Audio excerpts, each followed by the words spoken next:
Vamos orar mais uma vez, igreja. Deus tem sido tão gracioso para conosco, né? Tantas bênçãos. O Senhor é fiel, o Senhor é maravilhoso.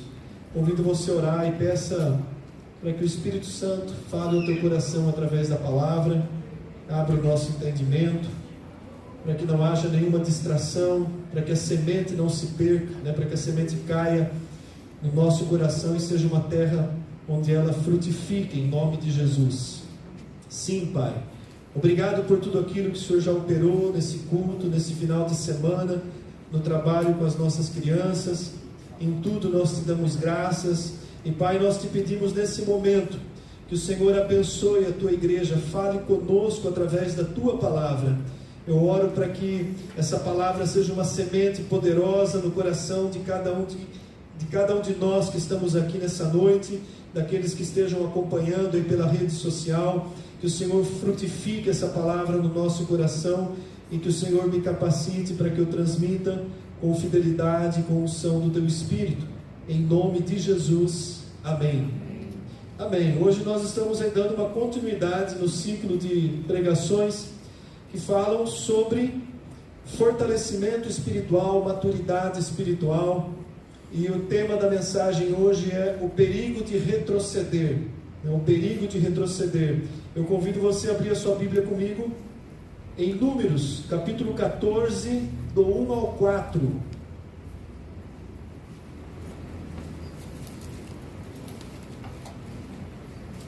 Depois você pode permanecer com a sua Bíblia aberta, porque nós vamos, durante a mensagem, passar por vários versículos do capítulo 13 e 14 de Números. Então, Números 14, de 1 a 4, diz assim a palavra de Deus: Levantou-se, pois, toda a congregação e gritou em voz alta, e o povo chorou aquela noite.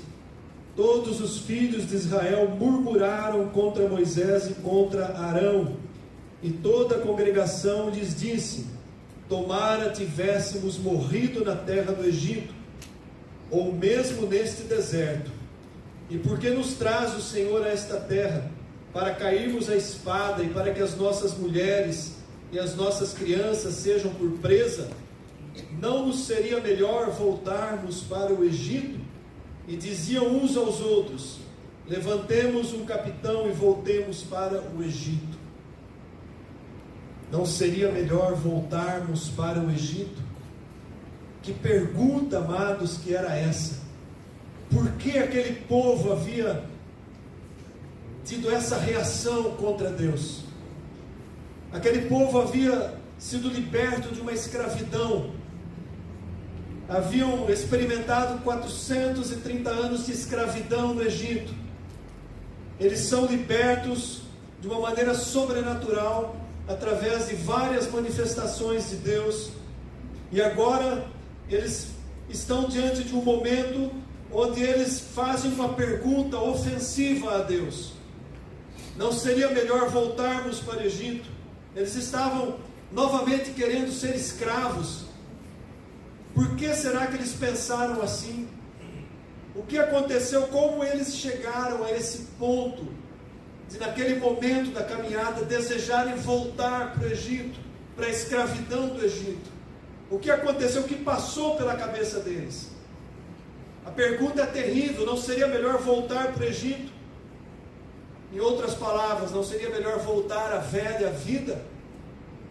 Olha o questionamento que estava no coração daquele povo, depois deles terem experimentado todos os milagres, o poder maravilhoso de Deus, quebrando com cada situação que eles viveram no Egito, debaixo da opressão, abrindo o mar, passando pelo mar em pé enxuto, vendo a derrota de todo o exército de Faraó que perseguia, bebendo água da rocha, caminhando naquele deserto e sendo supridos por Deus.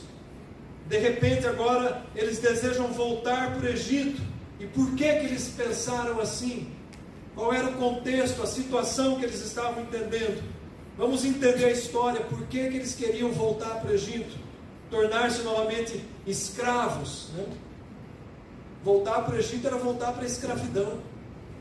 Era isso que eles estavam pensando. Eles caminharam durante 3 meses, lá em Êxodo 19:1, diz que levou 3 meses, de quando eles saíram do Egito, até esse momento que nós lemos aqui, em Números 14. 90 dias de caminhada, eles já estavam na região de Cádiz Barneia, prontos para entrar na terra prometida, na terra da promessa de Deus. 3 meses, poderia ter resolvido a situação, poderiam ter entrado e tomado posse daquela terra. Eles tinham uma palavra, eles tinham uma promessa, eles tinham Deus se manifestando na vida deles. E eles param naqueles momentos. 12 homens, um de cada tribo de Israel, é chamado, um líder, um príncipe de cada tribo, para espiar a terra. E a gente vai ver isso em Números 13, versículo de 1 a 3. Olha o que disse o Senhor a Moisés: envia homens que espiem a terra de Canaã, que eu hei de dar aos filhos de Israel. Olha a promessa: eu hei de dar aos filhos de Israel. De cada tribo de seus pais enviarei um homem, sendo cada qual um príncipe, um líder entre eles. Enviou-os Moisés do deserto de Parã, segundo o mandato do Senhor. Todos aqueles homens eram cabeças dos filhos de Israel. Deus deu a ordem, Moisés cumpriu. Um líder de cada uma das 12 tribos de Israel, para que eles fossem espiar aquela terra. Eles tinham a promessa, eles tinham a presença de Deus. Agora Deus dá uma ordem para que eles fossem espiar aquela terra, a terra que mana leite e mel, a terra de bênção, de prosperidade, de provisão, a terra que Deus havia prometido para eles. Fica uma pergunta: por que Deus fez isso? Por que Deus permitiu que eles fossem espiar aquela terra? Eu entendo, amados, que era um desafio de Deus. Deus queria que eles olhassem aquela terra, confirmassem que era uma boa terra, mas quando eles saíssem para espiar a terra, seria inevitável que eles se deparassem com os obstáculos, com as dificuldades que eles teriam que enfrentar.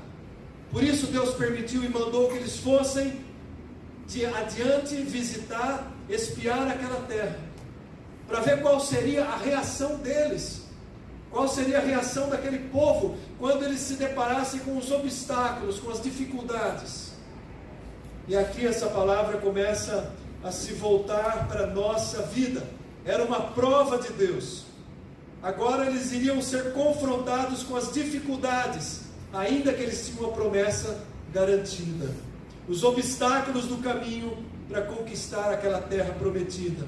Deus permite a prova para saber qual a reação que teriam diante dos obstáculos. Será que Deus faz assim conosco? Muitas vezes. Muitas vezes. No domingo passado eu trouxe uma palavra sobre passar pelas provações. As provações que nós passamos nos fortalecem na fé e nos tornam perseverantes na nossa caminhada. As provações que Deus permite nos passar são para o nosso benefício, para o nosso fortalecimento. Deus fez isso também com a nação de Israel, porque agora, quando eles se deparassem com as provações, com os obstáculos, Deus queria saber o que estava no coração deles, como eles iam reagir diante das provações, dos obstáculos, das dificuldades que eles iriam ver. Como foi que eles reagiram? Nós conhecemos essa história, mas em Números 13, do 17 ao 21, olha só o que diz a palavra. Enviou, pois, Moisés a espiar a terra de Canaã, e disse-lhes: subi ao Neguebe e penetrai nas montanhas, vede a terra que tal é, e o povo que nela habita, se é forte ou fraco, se poucos ou muitos, e qual é a terra em que habita, se é boa ou má, e que tais são as cidades em que habita, se em arraiais ou se em fortalezas, também qual é a terra, se ela é fértil ou estéril, se nela há matas ou não. Tende ânimo e trazei do fruto da terra. Eram aqueles dias os dias das primícias das uvas. Olha a ordem que Deus dá. E eles vão para a terra, e eles ficam ali peregrinando durante 40 dias, e eles trazem dos frutos.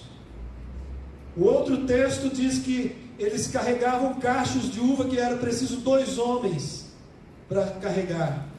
Imagina a fertilidade daquela terra. Eles obedecem, eles vão, eles olham a terra, eles trazem os frutos. E depois eles voltam com o relatório. Os 12 espias chegam para Moisés com o relatório. E o relatório começa ali no versículo 25 e 27, que diz assim: ao cabo de 40 dias, voltaram de espiar a terra. Caminharam e vieram a Moisés e a Arão e a toda a congregação dos filhos de Israel no deserto de Parã, a Cádiz. Deram-lhes conta a eles e a toda a congregação e mostraram-lhe os frutos da terra. Relataram a Moisés e disseram: fomos à terra que nos enviaste, e verdadeiramente mana, leite e mel, esse é o fruto dela. Eles vieram, trouxeram um relatório para Moisés, toda a congregação de Israel reunida para ouvir qual era o relatório daqueles espias. E eles dizem: a terra é boa, a terra é fértil, olha o fruto que nós trouxemos. Eles olharam aqueles frutos, a fertilidade, a maravilha que era aquela terra, e eles deram aquele relatório. Mas junto com aquele relatório veio também um relato das dificuldades e dos obstáculos que eles viram ali. Traz isso para a sua vida pessoal. A nossa vida, ela é boa, Deus provê, Deus nos dá tantas coisas, nos sustenta a cada dia, mas nós também passamos pelos obstáculos, pelas dificuldades, pelas barreiras. E eles passaram, e eles trouxeram um relatório: olha, tudo é muito bom, a terra é boa, mas tem um problema. A partir do versículo 28, o povo, porém, que habita nessa terra é poderoso, as cidades são muito grandes e fortificadas.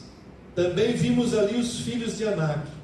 Os amalequitas habitam na terra do Negueb. Os heteus, os jebuseus e os amorreus habitam na montanha. Os cananeus habitam a pé do mar e pela ribeira do Jordão. Ou seja, toda a terra estava cheia de povos. Eles iam ter que expulsar aqueles povos, lutar contra aqueles inimigos. Então Caleb fez calar o povo perante Moisés e disse: eia, subamos, possuamos a terra, porque certamente prevaleceremos contra ela. Havia um ali que tinha uma fé convicta em Deus, que estava com a palavra da promessa no coração. Não importa quem são os inimigos, quem habita nessa terra, eia, vamos conquistá-la, Deus é conosco. Será que nós mantemos o mesmo nível de fé quando nós estamos diante dos problemas da nossa vida? Porém os homens que com ele tinham subido disseram: não podemos subir contra aquele povo, porque é mais forte do que nós. Eles perderam a visão de Deus. Eles olharam para as dificuldades e deixaram de olhar para Deus. Eles olharam para os obstáculos e se sentiram desamparados da presença de Deus. Olha a ofensa que foi para Deus, quando aquele povo começa a questionar os problemas. Porventura Deus não era maior do que aqueles problemas? Eles já haviam se esquecido que 90 dias atrás Deus havia destruído o Egito com 10 pragas, aberto o mar para que eles passassem por ali, tirado a água da rocha. Agora eles estavam duvidando de Deus. Aquele povo é mais forte do que nós. E diante dos filhos de Israel, infamaram a terra que haviam espiado, dizendo: a terra pelo meio da qual passamos a espiar é terra que devora os seus moradores. Olha o medo. Eles se sentiram acovardados diante do problema, diante da dificuldade, covardes. E todo o povo que vimos nela são homens de grande estatura. Também vimos ali os gigantes, os filhos de Anak, que são descendentes dos gigantes. E éramos, aos nossos próprios olhos, como gafanhotos, e assim também éramos aos seus olhos, acovardados, cheios de medo diante dos obstáculos. Perderam a visão do Deus que havia libertado eles do Egito. E muitas vezes, amados, nós temos uma reação parecida com essa. Quando nos deparamos com dificuldades da vida, quando Deus permite passarmos por provas que abalam a nossa vida, muitas vezes nós agimos exatamente igual a esse povo. Olha o que eles fizeram mais adiante, é o texto base que nós lemos. Levantou-se toda a congregação e gritou em alta voz e chorou a noite toda. Eles se sentiram completamente derrotados, sem condição de conquistar a terra prometida por Deus. Quando nós começamos a nossa caminhada cristã, no ato da nossa conversão, quase todos nós ouvimos e conhecemos um versículo que diz assim: a boa obra que Ele começou em vós, Ele vai completar até o último dia. A boa obra que Deus havia começado com os hebreus, com Israel, tinha a promessa de Deus que seria completada. A boa obra que Ele começou na minha vida, na vida de cada um dos irmãos, ela tem uma promessa de uma conclusão, que não é realizada pelo nosso esforço, é realizada pelo próprio Deus. A nossa parte é manter a fé e não agir com incredulidade, como o povo de Israel agiu. Eles agiram com tremenda incredulidade, a ponto deles dizerem: não seria melhor voltarmos para o Egito? Não era melhor voltar para a velha vida? Parece que depois que eu assumi o compromisso de uma vida séria com Deus e me tornar um cristão genuíno, verdadeiro, os problemas só aumentaram, as dificuldades só apareceram. Não era para ter diminuído, pastor? Não disseram que era só para vir para Jesus, que daí para frente era sombra e água fresca? Não sei quem que disse isso, mas não fui eu, e nem a palavra de Deus. Eu me lembro muito bem, os primeiros anos da nossa conversão foram anos terrivelmente difíceis. Terrivelmente difíceis. Olhando hoje para trás, eu vejo claramente que se não fosse a boa mão de Deus para nos sustentar, nós teríamos ficado no Egito, na velha vida. Amados, isso é uma prova que Deus faz conosco. Quando surgem os obstáculos diante de nós, qual é a nossa reação? Nós vamos agir com fé, vamos permanecer com fé, vamos continuar a nossa caminhada, ou nós vamos fazer igual aquele povo, sentir vontade de voltar para o Egito. Vou chutar o balde e voltar para a minha velha vida. Chega, já estou cansado de tanta luta, não dá para continuar desse jeito. Ou nós seremos como Josué e como Caleb. Haviam dois dentre os 12 espias que mantiveram um propósito firme diante de Deus. Olha o que o texto diz na sequência. Números 14, versículo 24. Deus diz assim: porém o meu servo Caleb, visto que nele houve outro espírito, e perseverou em me seguir, eu o farei entrar na terra que espiou, ele e a sua descendência possuirá essa terra. Versículo 30. Não entrareis na terra a respeito da qual jurei que vos faria habitar nela, salvo Caleb, filho de Jefoné, e Josué, filho de Nun. Estes vão entrar na terra. Esses dois foram aqueles que creram na palavra, na promessa de Deus. Nós conhecemos a história, o que aconteceu com todo aquele povo. A ira de Deus se acendeu contra eles.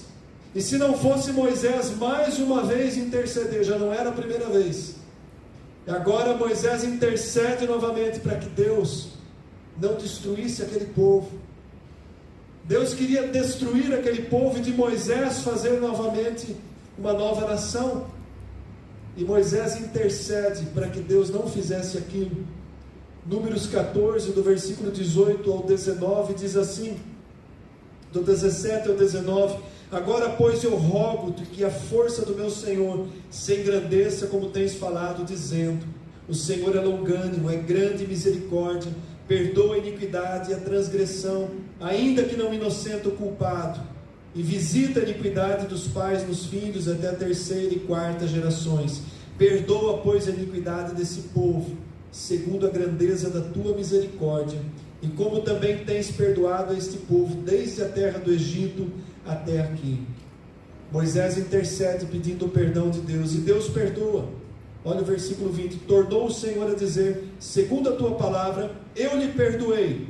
Porém, tão certo como eu vivo, e como toda essa terra se encherá da glória do Senhor, nenhum dos homens que, tendo visto a minha glória, e os prodígios que eu fiz no Egito e no deserto, todavia me puseram à prova já 10 vezes, não obedeceram a minha voz, nenhum deles verá a terra que com juramento prometi a seus pais. Sim, nenhum deles verá a terra. Todos aqueles, toda aquela nação, aquele povo todo, de 20 anos para cima, morreu na caminhada do deserto. Eles estavam há 3 meses caminhando, poderiam entrar, Deus manda voltar, e aí eles ficaram 40 anos peregrinando pelo deserto, até que toda aquela geração que foi incrédula morresse, e a bênção da terra prometida passasse aos seus filhos. Quando isso aconteceu, aquela geração teve que voltar a caminhar pelo deserto. Deus usou 40 dias, espiaram a terra, então 40 anos eles vão caminhar no deserto, até que morreu o último, e aquela geração que cresceu, os filhos, aos quais eles haviam dito que seriam como presas na mão dos inimigos, aqueles filhos entraram na terra prometida através de Josué.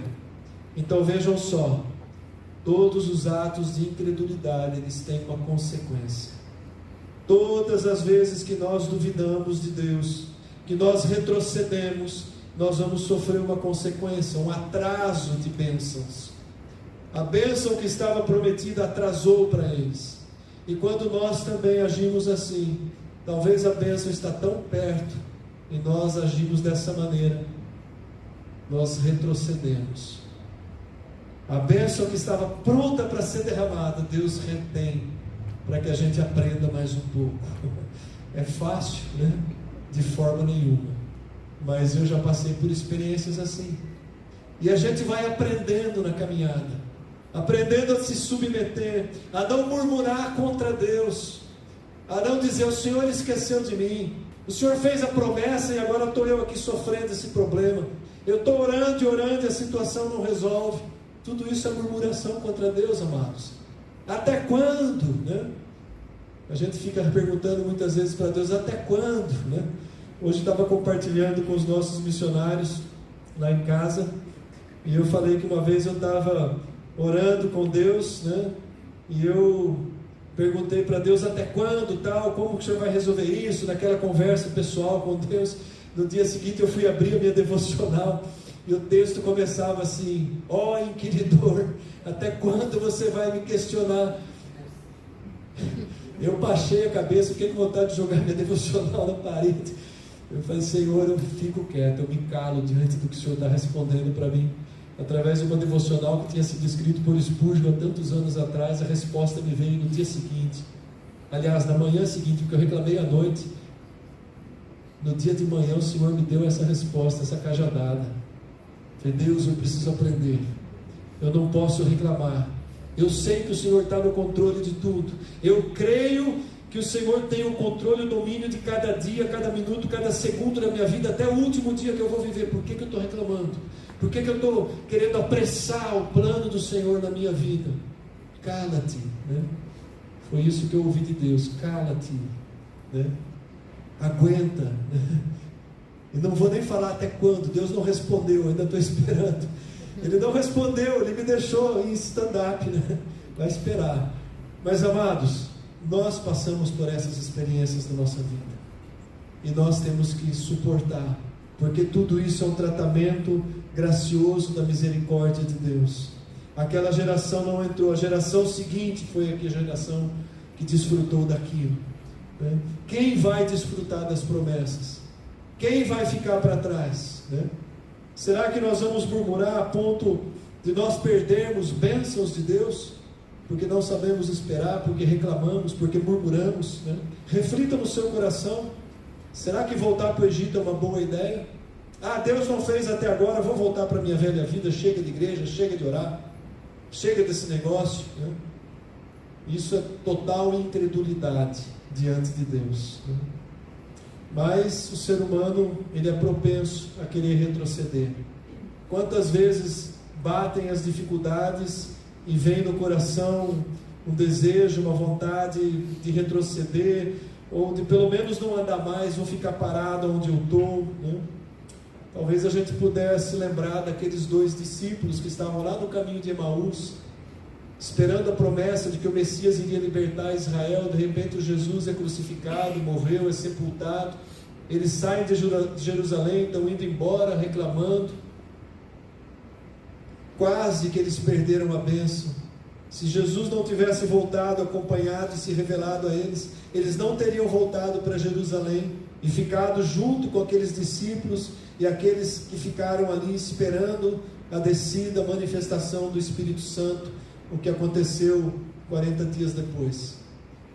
Podemos lembrar também dos discípulos de Jesus, frustrados porque havia o Senhor sido crucificado, não aconteceu do jeito que eles queriam. Eles achavam que Jesus, o Messias, ia causar uma revolução, ia derrubar o Império Romano, ia começar o milênio de Cristo naquela época. E aí então Pedro fala: eu vou pescar, quem vai comigo? E aí vai um grupo de 7 discípulos de Jesus que andaram com ele, que viram todos os milagres, todas as manifestações. Volta todo mundo pescar. Vão pescar, né? Tudo bem pescar, né? Quem gosta, eu não gosto, mas dizem que pescar é algo que traz assim uma paz, um sossego. Eu não teria paciência para ficar sentado jogando ali, esperando o peixe. Não é comigo, né? Mas eles voltaram a pescar. O que estava no coração deles naquele momento? Retrocesso. Vamos voltar a fazer o que a gente fazia. Nós não sabemos o que vai ser daqui para frente. E aí então Jesus se manifesta para eles na beira da praia, com um peixe, um pão assado para comerem juntos. Então, muitas vezes nós estamos tão perto da bênção, mas a gente retrocede por um ato de incredulidade. O perigo de retroceder. Esse é o perigo de retroceder. Se tivermos que voltar, que a gente volte para Deus. Se tivermos que retroceder em alguma coisa, que seja para Deus, para os braços do Senhor. Lá em Apocalipse, eu acho que é 2:5, se eu não me lembro, mas quando Deus está falando para a igreja, para a carta à igreja de Éfeso, é a única vez que Deus manda voltar, né? Apocalipse 2, versículo 5. Ali Deus manda voltar, né? Mas olha o que Deus manda eles fazerem. Lembra-te, pois, de onde caíste, arrepende-te e volta à prática das primeiras obras. Deus está mandando voltar. Mas voltar para quê? Voltar a praticar as primeiras obras, o que eles faziam no começo e deixaram de fazer. Então aqui não é bem, é um retrocesso para melhora. Você está indo para o caminho errado? Volta para o caminho do Senhor, volta a fazer as primeiras obras, volta a servir e a amar do jeito que você servia e amava no começo. Jeremias capítulo 4, de 1 a 3, esse texto diz assim: se voltares, ó Israel, diz o Senhor, volta para mim. Se voltares, Israel, volta para mim. E continua, né? Se você remover as tuas abominações de diante de mim, e não andar mais vagueando de um lado para o outro, se jurares pela vida do Senhor em verdade, em juízo e em justiça, então nele serão benditas as nações, e nele se glorificarão. Porque assim diz o Senhor aos homens de Judá e Jerusalém: lavrai para vós outros um campo novo, e não semeis mais entre espinhos. Voltar para a velha vida, eles estavam semeando entre espinhos, jogando fora, perdendo a semente. Eles estavam retrocedendo na caminhada, e Deus manda: vai para frente, procura um campo novo para você semear. Qual que é o sentido disso? Siga progredindo na tua vida espiritual, prossiga, né? Oséias, ele diz assim, que nós precisamos prosseguir e conhecer, continuar conhecendo o Senhor. Não podemos parar, estagnar na nossa vida espiritual, amados. Parar também é um retrocesso, porque as coisas continuam caminhando. Precisamos progredir, crescer no conhecimento da palavra, na prática da palavra. Isso é o que Deus deseja de cada um de nós. Crescimento, maturidade, fortalecimento, um povo preparado para Ele usar, para que possamos servi-lo com eficiência no nosso ministério, no nosso chamado, na nossa missão de levar o Evangelho a todas as pessoas, de propagar a palavra do Senhor, de sermos embaixadores de Cristo nessa terra, de sermos aqueles que levam o ministério da reconciliação para frente. Você não precisa ser pastor, missionário necessariamente, mas você é um embaixador de Cristo, aonde você está, no meio que você convive. Não podemos perder essas oportunidades. Há pessoas perdendo, morrendo e não conhecendo, não rendendo a vida para Cristo. Pessoas aos nossos lados, conhecidos, que nós não falamos o plano de salvação. A nossa missão é falar, é apresentar. A obra da conversão é o Espírito Santo que vai fazer, mas Ele vai fazer através de uma palavra que foi semeada, e nós somos os semeadores. Então Deus está preparando um povo que siga à frente, que suporte os obstáculos, que tenha sido experimentado. Como eu falei semana passada, Deus está preparando um povo cascudo, guerreiro, batalhador, que vai à frente. Eu fiquei assim maravilhado com alguns testemunhos que o Du e a Rose contaram para nós hoje, do que eles vivem ali na Turquia, num país 99% muçulmano, islâmico, que não aceita, que tem os cristãos como inimigos, e as coisas que Deus faz, simplesmente por ver o testemunho de vida, o comportamento diferente. Amados, isso é lindo, quando as pessoas conseguem identificar Cristo em nós, quando as pessoas olham para nós e elas percebem que há algo diferente na nossa vida, e elas querem saber o que é, e nós estamos aqui no meio cristão, onde ainda não há perseguição, onde ainda há liberdade para pregar o Evangelho, além das quatro paredes, e nós não fazemos, e lá eles têm uma perseguição cruel, procuram um espaço, por mais pequenino que seja o espaço, né, para entrar e levar uma palavra e uma alma a se render a Cristo. Então, amados, nós precisamos rever a nossa vida espiritual. O que eu estou fazendo, né, diante de Deus? Hebreus 10, versículo 38, ele diz assim: todavia o meu justo viverá pela fé, e se retroceder, nele não se compraz a minha alma. Palavra de Deus. O meu justo, nós temos que viver pela fé. Diante dos obstáculos, vamos continuar vivendo pela fé. Diante das afrontas do inimigo espiritual, vamos continuar vivendo pela fé. Porque se nós retrocedermos, Deus não se agrada da nossa vida. É isso que o versículo diz: se retroceder nele, não se compraz a minha alma. Nós não temos a opção de voltar atrás, de retroceder. Nós só podemos caminhar para frente. Somos chamados a seguir sempre em frente, andando adiante. Como diz o próprio escritor, olhando firmemente para o autor e consumador da fé. Eu quero terminar com dois versículos, dois textos do apóstolo Paulo. Eu vou convidar você a abrir comigo. O primeiro está em Filipenses 3, do 12 ao 14.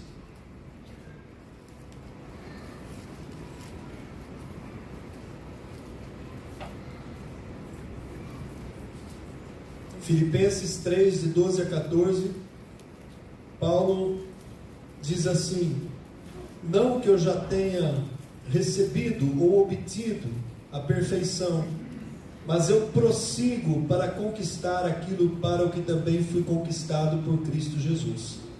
Irmãos, quanto a mim, eu não julgo havê-lo alcançado, mas uma coisa eu faço, esquecendo-me das coisas que para trás ficam e avançando para a que estão diante de mim, prossigo para o alvo, para o prêmio da soberana vocação de Deus em Cristo Jesus. Nós não podemos parar, nós temos que prosseguir. O alvo está lá adiante de nós. Eu vou seguir em frente. Quem quiser vir comigo, vem comigo.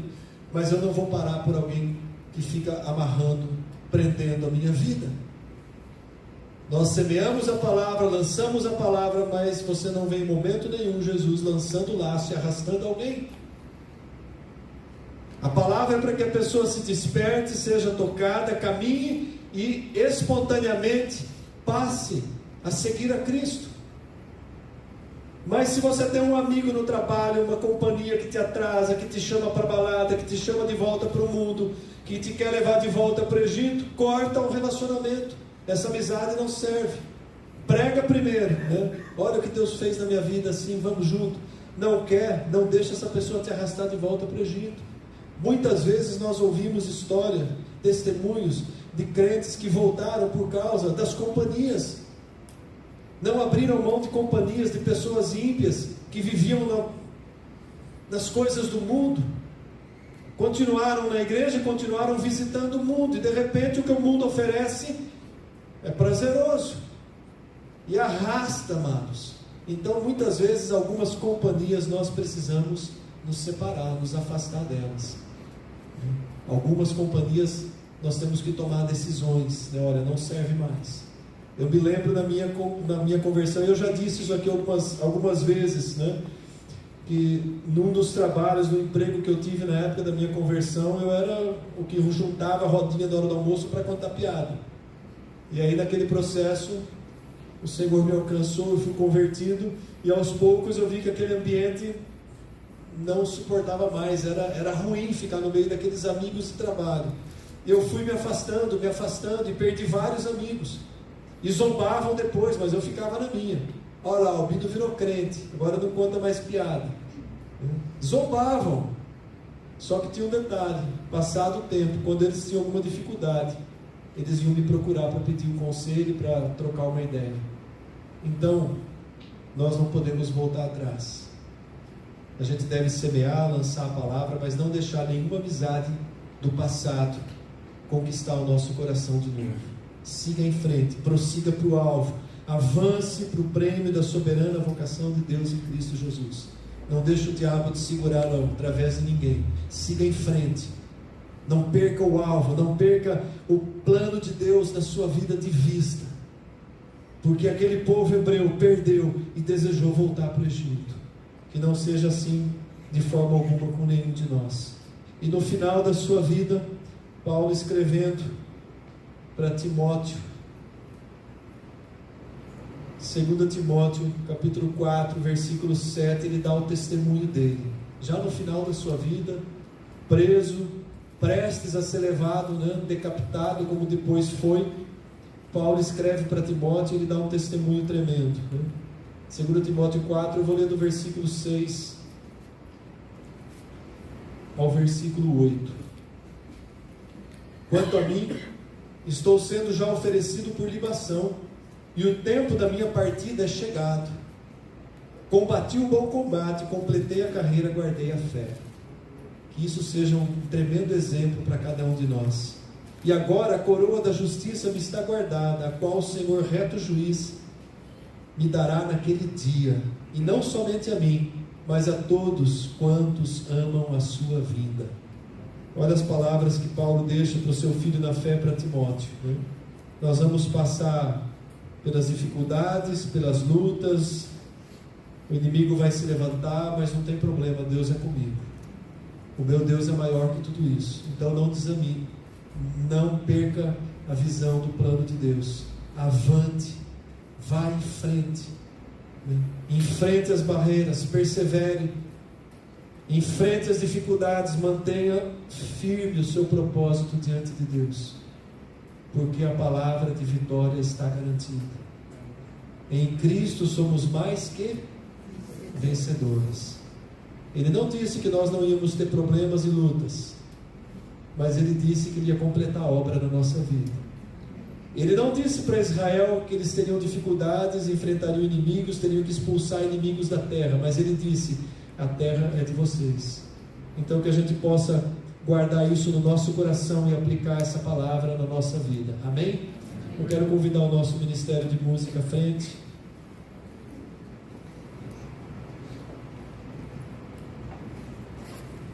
Quero convidar a igreja a se colocar em pé.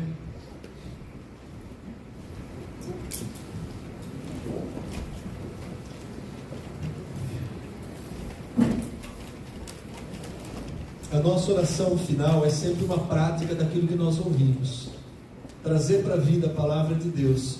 Pedir ao Espírito Santo que nos ajude e nos capacite a praticá-la.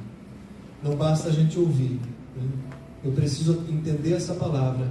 E quando eu estiver passando por essas lutas, e eu sei aqui que vários irmãos e irmãs estão passando por momentos difíceis, mas o Senhor está dizendo: não desista, avance, siga em frente, mantenha a tua fé, olha para o autor e consumador da fé, mantenha teus olhos em Jesus Cristo, experimenta cada dia do amor, da presença dele na sua vida. E isso é que vai fazer com que a gente prossiga e tenha a vitória no final. E um dia a gente vai olhar para trás e dizer como Davi: foi bom eu ter passado pelas provações, né? Fecha os seus olhos, curva a sua cabeça.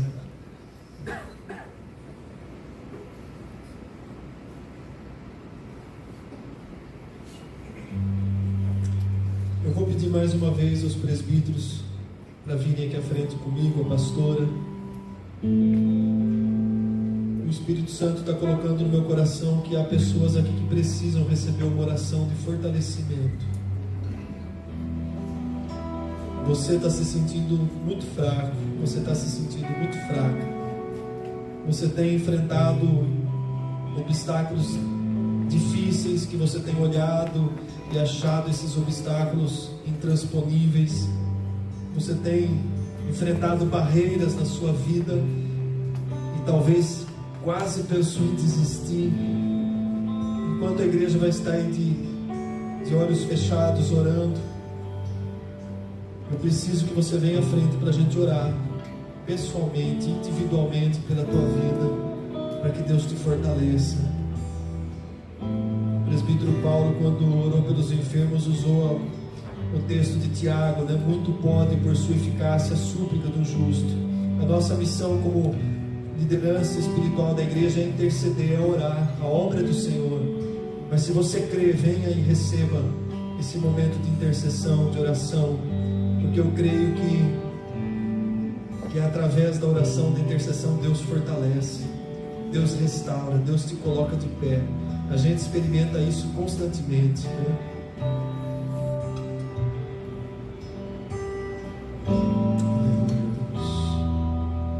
Pode vir, saia do seu lugar, não fique hesitando não. Não volte para casa enfraquecido, enfraquecida, não. Venha com fé, com disposição. Eu sei que o meu Deus pode reverter toda a situação. Eu sei, eu creio que o meu Deus pode me dar essa vitória, porque Ele é poderoso para fazer mais do que aquilo que eu estou pedindo.